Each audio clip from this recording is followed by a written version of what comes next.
Oh, kayo pala, Don Romeo. Bigla kasing sumakit yung ulo ni Mitch.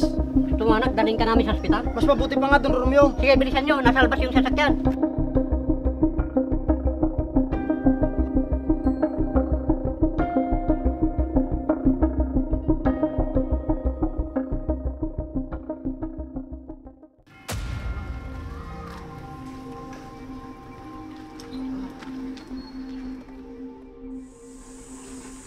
Aray, ang malas ko naman. Kung kailan ako pauwi, saka pa ako na-aksidente. Mahal? Kanina ka pa ba dyan? Oh, ano nangyari sa'yo?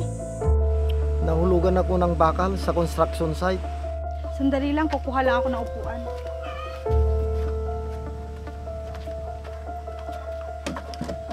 Patingin nga.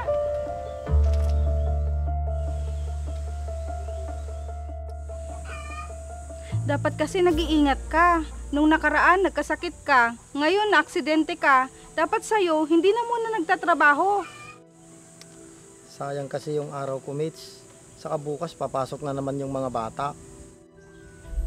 Kaya nga eh, kailangan na naman nila ng baon. Di bale, high school na sila. Konting tiis na lang, mapapagtapos na rin natin sila ng kolehiyo. Teka, gusto mo bang magpatingin tayo sa doktor? Wag na, sayang lang yung pera. Kunting tiis na lang, may raraos din natin sila. Kaya nga, hayaan mo. Ako naman, magtitinda ng gulay sa palengke para makatulong din sa'yo. Pasensya ka na, kung ganito lang yung buhay natin, mahirap lang. Huwag mo nang isipin yon.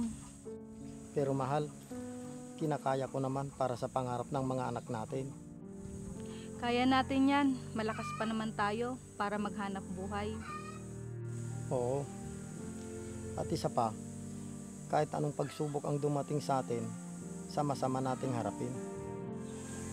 Halika na sa loob, pumasok na tayo para gamutin niyang bukol mo. Sige, mahal.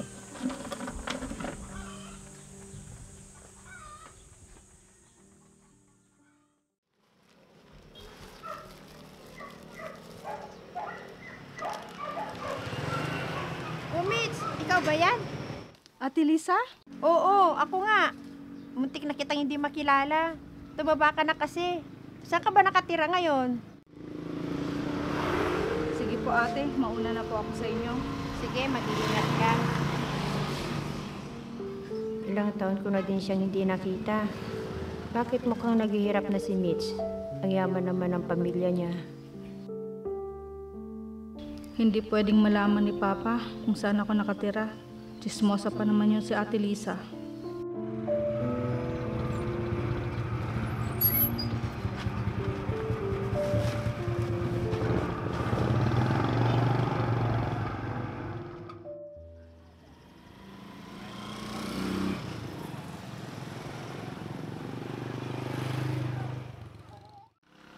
Kailangan masundan ko si Mitch para malaman ko kung saan siya nakatira.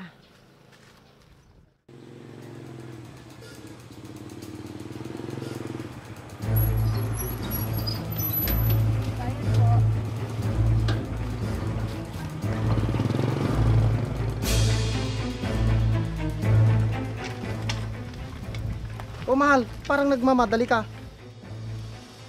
Nakita ko kasi yung kapitbahay namin dati, si Ate Lisa.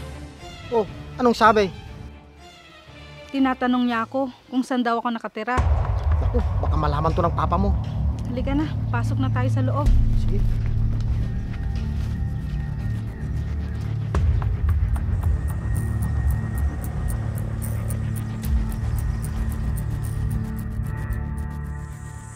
Dito pala nakatira si Mitch. Bakit ganito ang bahay nila? Bahay mahirap. Samantalang sa magulang niya dati, laki sa layaw siya.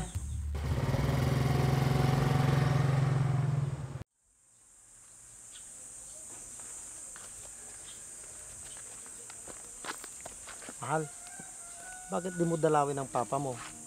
Malay mo, di na siya galit sa'yo. Kilala ko ang Papa. Baka hanggang ngayon, hindi pa niya tayo tanggap. Magulang din siya, mates, tulad natin. Kahit anong pagkakamali ng mga anak natin, hindi natin sila matitiis. Hindi pa ako handa, Masong. na humarap kay Papa. Basta, andito lang ako nakaalalay sa'yo. Salamat, mahal. Walang problema.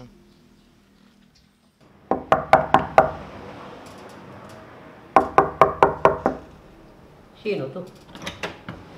Magandang araw po, Don Romeo. Oh, ikaw pala. Tuloy ka. Maupo ka. Salamat po.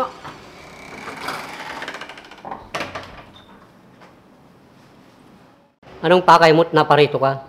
Si Mitch po, Don Romeo. Bakit? Nakita mo bang anak ko? Opo, nakita ko siya sa ibang bayan, malapit dito sa atin. Ano? Nasa ibang bayan lang pala siya? Di man lang niya maisipan dumalaw dito? Opo, alam ko po yung bahay niya. Kung gusto niyo po, puntahan natin, sasamahan ko kayo. Hayaan mo siya. Siyang nagkasala. Dapat siyang pumunta dito at magpakita. Kahit masakit sa loob ko ang pag-alis mo, anak. Hindi ko magawa na hindi kita isipin. Sana dalawin mo man lang ako. Dahil matanda na ako, miss na kita, anak. Don Romeo, alam ko pong matagal niyo nang gustong makita si Mitch. Bakit di niyo po siya hinanap? Gusto ko kasi, Lisa, yung anak ko mismo ang umuwi dito at humingi ng tawad sa nagawa niya sa akin. Hindi po sa pinapangunahan ko kayo. Ina din po ako. Pero tayong mga magulang, hindi natin kayang tiisin ang mga anak natin. Pero ang mga anak, kaya nila tayong tiisin. Yun ang nakakalungkot isipin. Kaya Lisa, matagal ko na siyang gustong makita para malaman ang kalagayan niya. Kayo po, kung sakaling magbagong isip nyo, sasamahan ko po kayo para pumunta sa bahay nila. Sige, pag-iisipan ko. Sige po, tutuloy na po ako. Sige Lisa, maraming salamat.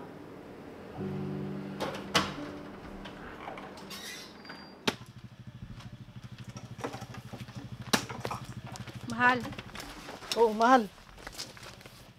Oh, parang madami yata yung natira sa tinda mo. oo nga.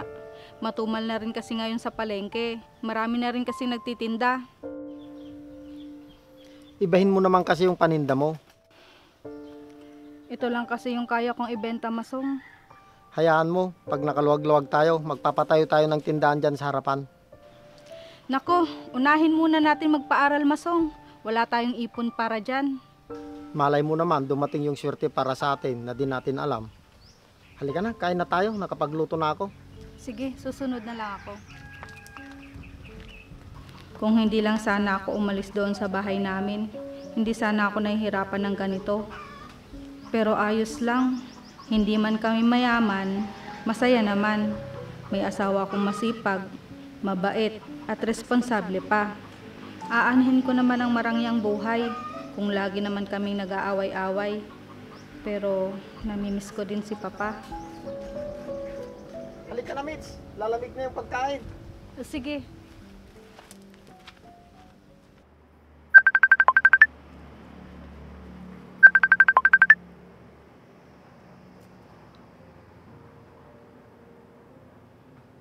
Lisa, pwede mo ba akong samahan kay Mitch? Kailan po, Don Romeo? Ngayon na sana, Sige po, pwede naman po. pumunta ka na lang dito sa bahay para sumakay ka na lang sa kotse ko. Sige po, papunta na po ako dyan. Di bali akong makipag-ayos sa anak ko, basta't magkasundo kami.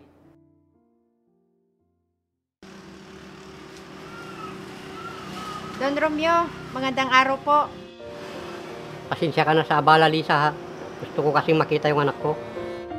Sabi ko nga po sa inyo, hindi habang buhay, matitiis niyo ang anak niyo.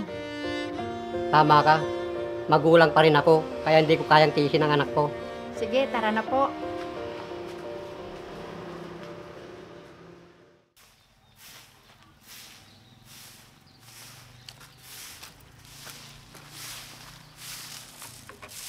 Mahal, anong gusto mo palang ulam mamaya? May gulay pa naman dyan, mahal. Yun na lang. Kasi ubos na yung tinabi kong pera ngayong linggo. Bakit naman? May binayaran kasi ang anak mo sa eskwelahan. Alam mo naman, malapit na siyang magtapos. Oo nga. Magtatapos na pala si Rysel sa high school. Sa susunod na taon, mayroon na tayong kolehiyo. Oh, bakit ka malungkot? Papag-aral kaya natin siya sa kolehiyo? Susubukan natin. May awa naman siguro ang Diyos. Kahit anong hirap natin, kakayanin natin. Aray, Oh, mahal, anong nangyari sa'yo? biglang sumakit yung ulo ko. Halika nga muna dito.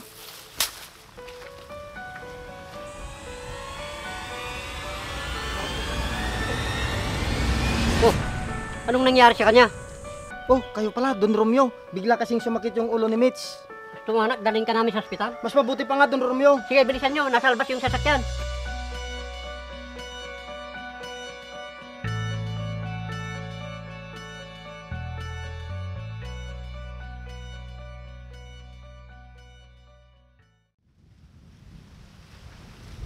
Mitch? Mitch? Tao po. Oh, kayo pala, Don Romeo. Nandyan ba si Mitch? Sa loob po. Doon muna tayo, mainit kasi dito. Sige.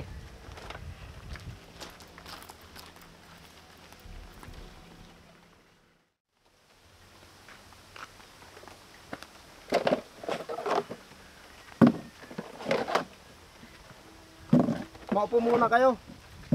Saglit Sige. lang po, tatawagin ko po si Mitch. Sige, salamat.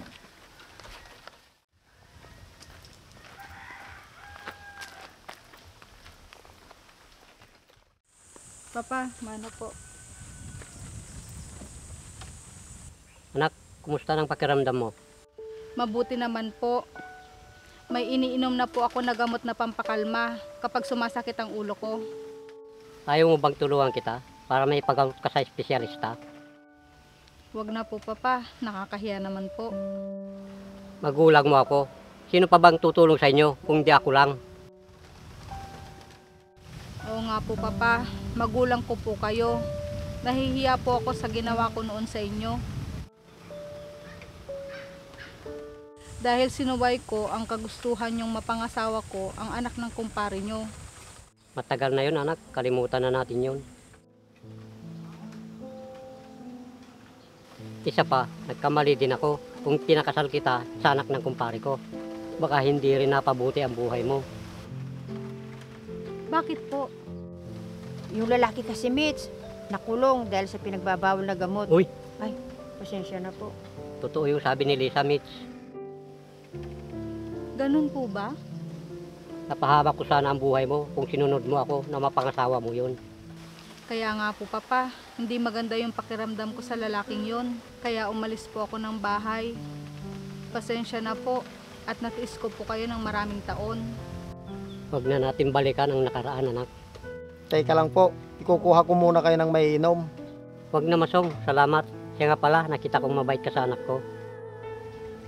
Mabait din pong asawa si Mitch, kaya ganun na lang po ang pag-aalaga ko sa kanya.